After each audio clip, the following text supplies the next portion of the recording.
안녕하세요. S&P 서울치과의원 원장 소종섭입니다.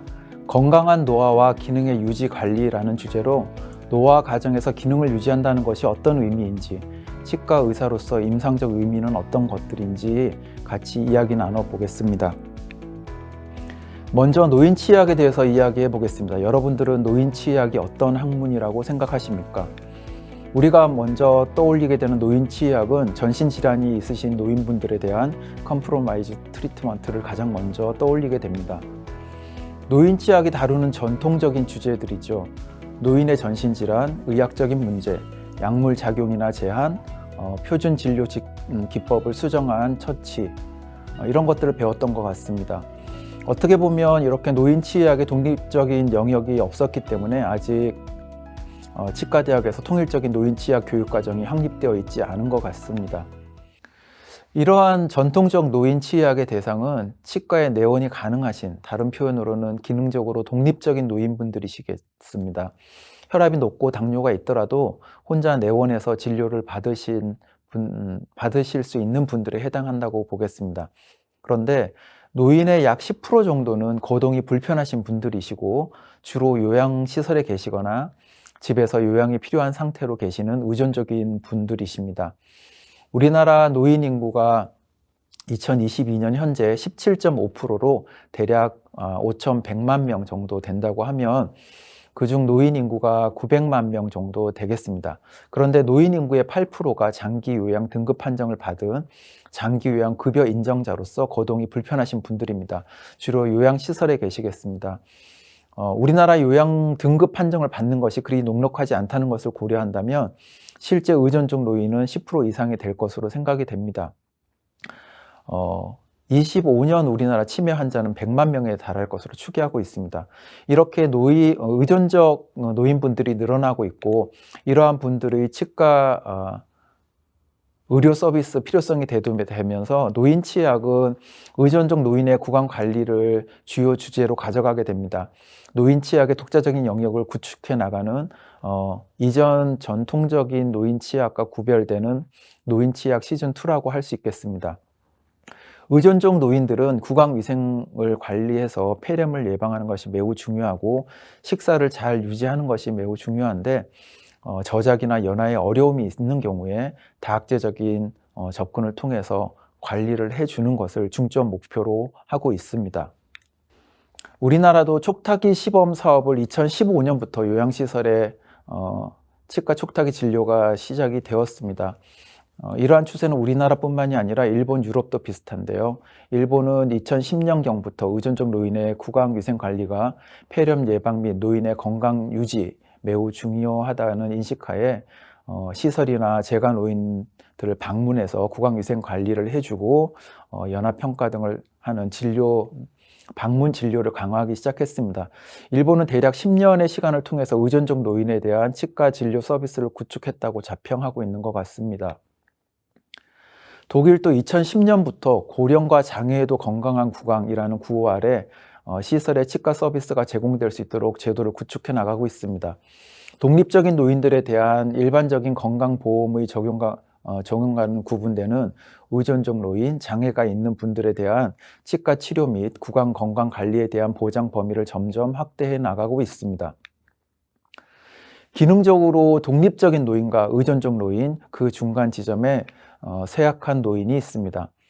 미국 노인치의학을 20년 이상 이끌어온 에팅거 교수는 기능적으로 독립적인 노인이 70%, 그리고 의존적인 노인이 10%, 그리고 그 중간에 위치하는 쇠약한 노인이 20% 정도 된다고 했는데요. 국내에서는 쇠약한 노쇠 유병률이 한 7.7에서 21.3% 정도로 보고되고 있는 것으로 봐서 대략 한 15% 정도 쇠약한 노인이 있는 것으로 추정할 수 있겠습니다.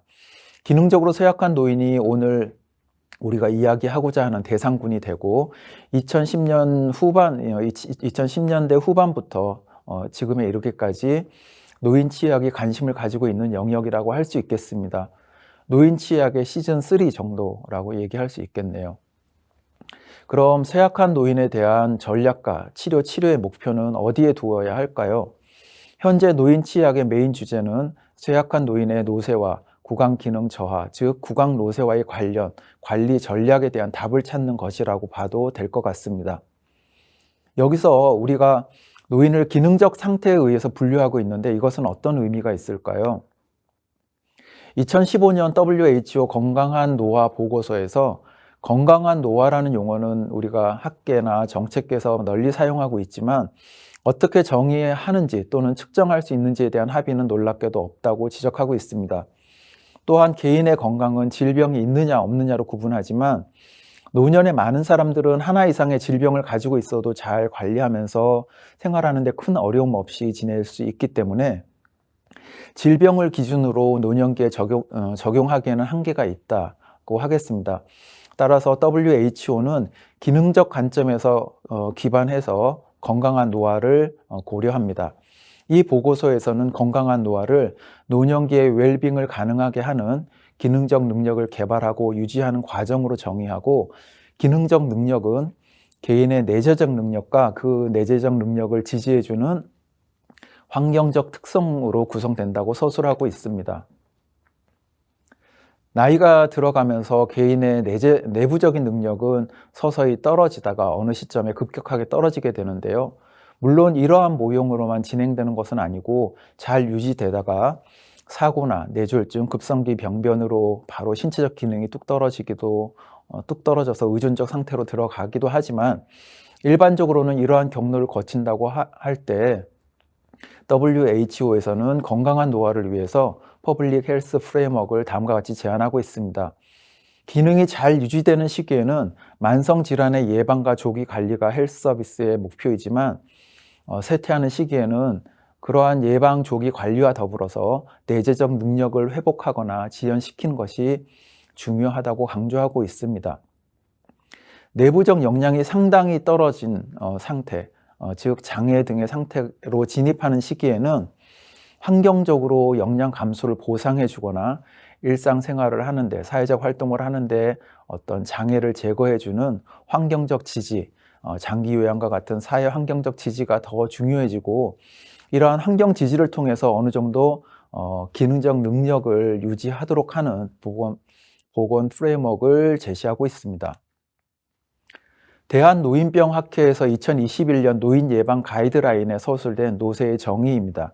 노쇠는 대외적인 스트레스 요인에 대응하는 내부적인 능력이 약화되어 장애, 입원, 시설 입소, 그리고 사망과 같은 부정적 건강 결과의 가능성이 높아지는 취약한 상태를 의미합니다. 우리나라 노인 중 84% 이상이 고혈압, 당뇨와 같은 질병을 하나 이상 가지고 있습니다. 하지만 만성질환이 있다고 해서 일상생활을 유지하는 데 크게 문제가 되는 것은 아니고 특별한 어려움이 없이 잘 지내시는 분들이 많습니다.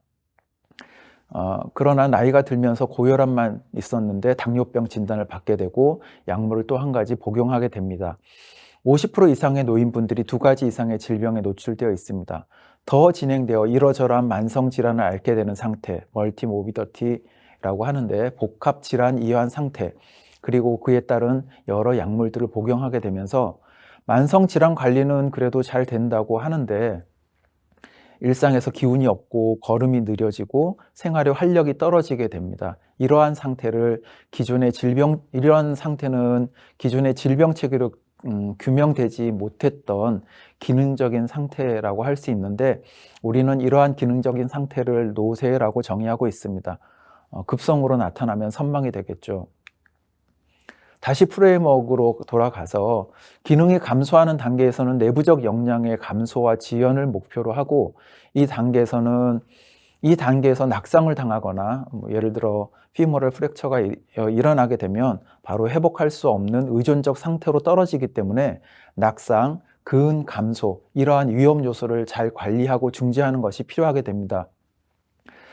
따라서 이 시기에는 1차 건강관리 수준에서 복합적인 건강관리 프로그램이 제공되어야 하는데, 운동과 영양관리를 통한 근력의 유지, 골밀도의 유지가 관리의 핵심이라고 할 수 있겠습니다. 노쇠에서 근력이 감소하고 운동 기능이 저하해서 낙상이나 골절 등에 의해서 의존적 상태로 가는 과정에서 낙상 등의 장애를 입기 전까지는 회복이 가능한 가역적인 단계라고 할 수 있는데요. 이 시기에 식사 유지를 통한 영양 관리, 운동이 매우 중요하다고 하겠습니다. 식사를 위해서는 구강 기능이 제대로 작동되어야 하고 이를 위한 구강 건강이 되고 있습니다. 노쇠한 노인에 대한 구강 기능 관리를 통한 이러한 악순환을 차단하는 것이 개인의 삶의 질, 개인의 건강한 노화를 위해서도 중요하지만 사회적, 경제적 비용 측면에서도 매우 중요하다고 할 수 있겠는데, 그러면 어떻게 구강 건강, 구강 기능이 관여하고 있고 어떠한 중재가 필요한지 하는 것이 지금 노인치의학의 화두라고 할 수 있겠습니다. 여담인데 제가 챗 GPT에 건강 노화가 뭐냐고 물었더니 생물학적 노화가 아닌 건강의 노화 이렇게 설명을 하더라고요.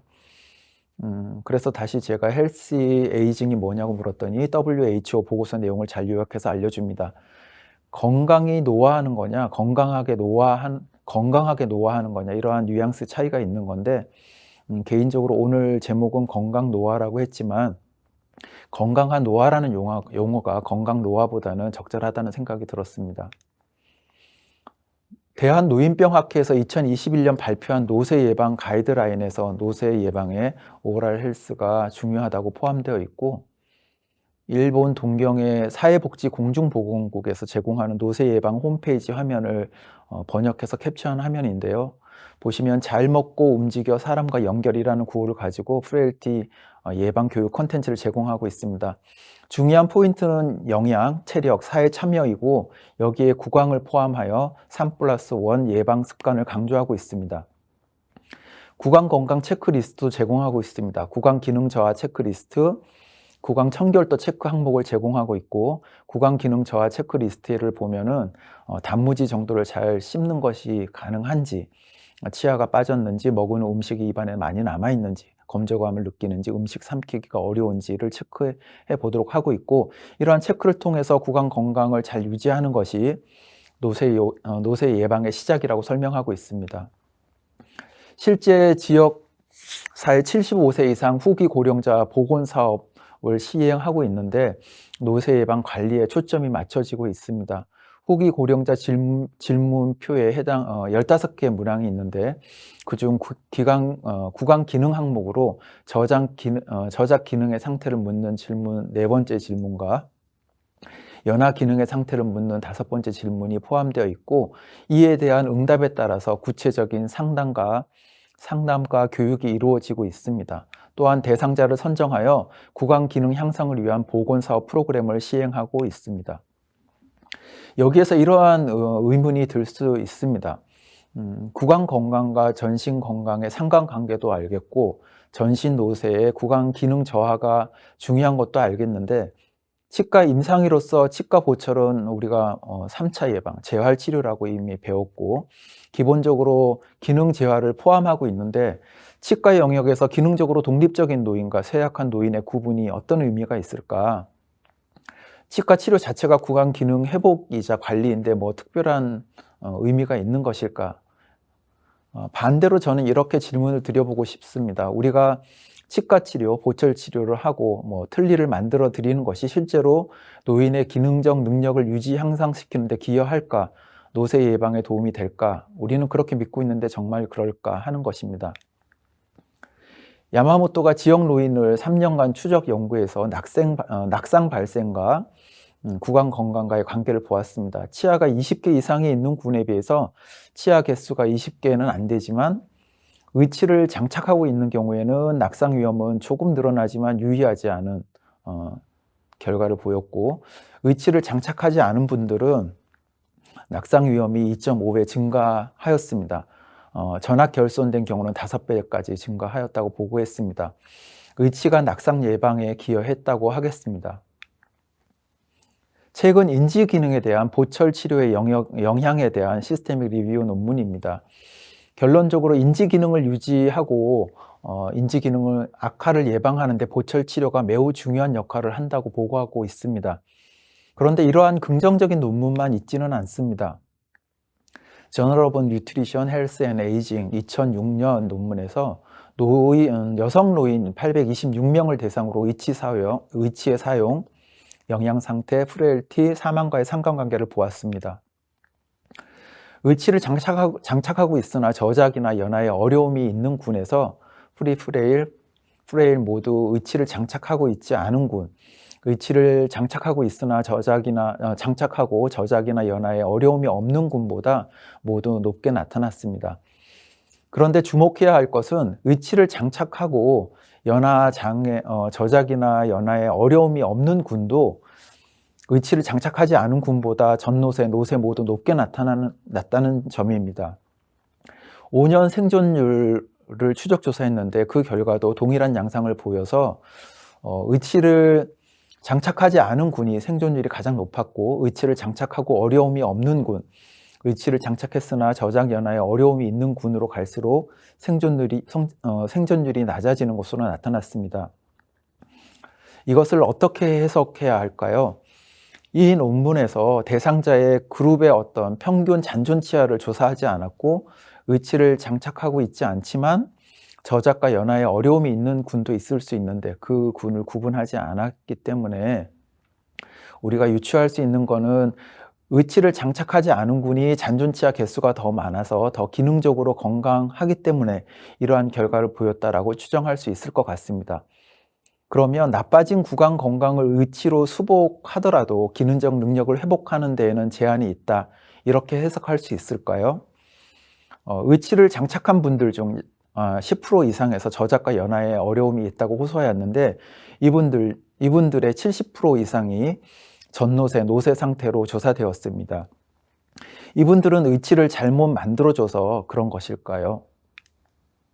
다른 논문입니다.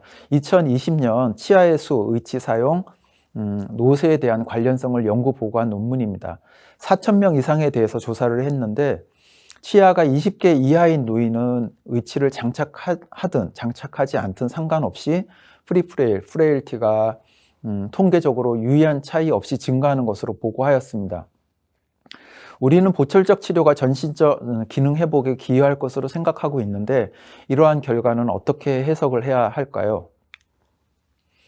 저는 두 가지 의견을 조심스럽게 드려보고 싶습니다. 우선 전 생애에 걸친 구강 건강 관리가 중요하다.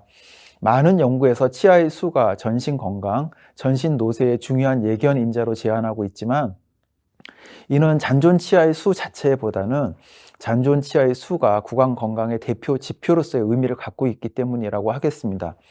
이는 역으로 치아를 보철적으로 회복한다고 해서 전신 건강, 노쇠를 예방할 수 있다, 이렇게 바로 연결하기는 어렵다는 의미이기도 하겠습니다. 둘째, 쇠약한 노인에서는 보철적 치료만으로는 전신 기능 회복을 기대하기 어려운 경우가 많다. 없다는 아니고 종종 있다, 이렇게 말씀드릴 수 있겠습니다. 구강 영역 역시 기능적으로 건강한 시기에는 만성 구강병을 예방하고 관리하는 것이 치과 치료의 중심 목표가 되겠지만 나이가 들면서 여러 구강 기능들이 저하가 동반되게 됩니다. 근력이 약화되면서 저작근, 혀의 움직임이 둔화되고 운동의 조화가 떨어지게 되는 어려움, 입안이 건조해서 음식을 씹거나 삼키는데 어려움을 겪는 분들을 진료실에서 종종 만나게 됩니다. 따라서 구강 기능을 유지 관리하고 회복해 주기 위해서는 치아, 치주 건강 관리와 더불어서 구강에 관련된 근육, 타액 분비 등 구강의 여러 기능에 대한 평가와 관리가 포괄적으로 이루어져야 될 것으로 생각됩니다. 따라서 의치나 임플란트 치료를 시행하고 나서 치료 결과를 기능적인 측면에서 평가해 보는 것이 필요할 것으로 생각됩니다. 간단하게는 틀니를 하기 후에 저작 가능한 음식의 범위가 어떻게 달라졌는지를 평가하고 저작과 연화에 어려움이 있는지를 체크해 보는 것도 필요할 것 같습니다. 둘째, 저작이나 연화 기능에 제한이 여전히 있다면 어떤 다른 구강 기능의 저하가 없는지, 어떤 다른 원인이 있는지 구강 기능에 대한 평가를 시행해 볼 필요가 있겠습니다. 이 부분이 이후 강의에서 소개될 구강 기능 저하의 평가와 진단이 될 것 같습니다. 셋째, 쇠약한 노인분들에 대해서는 보철적 수봉과 함께 저하된 구강 기능 향상을 위한 포괄적이고 적극적인 기능 제어할 중재가 필요할 것으로 생각됩니다. 정리입니다. 노인 치의학은 기능적으로 독립적인 노인을 중심으로 한 전통적 주제에서 의존적 노인에 대한 치과적 관리로 영역을 확장하여 왔고, 이제 쇠약한 노인에 대한 치과적 대응을 고민하고 있습니다. 건강한 노화는 기능적 능력을 개발하고 유지하는 과정으로 정의되며, 노쇠 단계에서는 내재적인 능력을 감소하는 것을 감소하거나 지연시키는 것, 감소하는 것을 지연시키거나 멈추는 것 또는 회복하는 것을 목표로 접근하는 관점이 필요합니다. 구강 기능 또한 기능적인 수준이 높을 때는 만성 구강병 관리가 중심 목표이지만, 나이가 들면서는 구강 기능을 유지하고 향상시키는 관리가 제공될 필요가 있겠습니다. 기능적으로 쇠약한 노인에서 노쇠 예방이나 노쇠에서 의존적 상태로 악화되는 것을 차단하기 위해서는 구강 기능의 관리가 매우 중요합니다. 쇠약한 노인에서는 보철적 치료만으로 기능적 회복을 기대하기 어려운 경우가 많습니다. 노인 환자의 경우 신체적, 정신적 현재 기능 상태가 어떤지 이해하는 것이 필요하고, 치아 건강 관리와 더불어서 혀와 구강 근육의 근력, 움직임, 타액성 기능 등 구강 기능에 대한 포괄적인 평가와 중재가 필요하다고 하겠습니다. 감사합니다.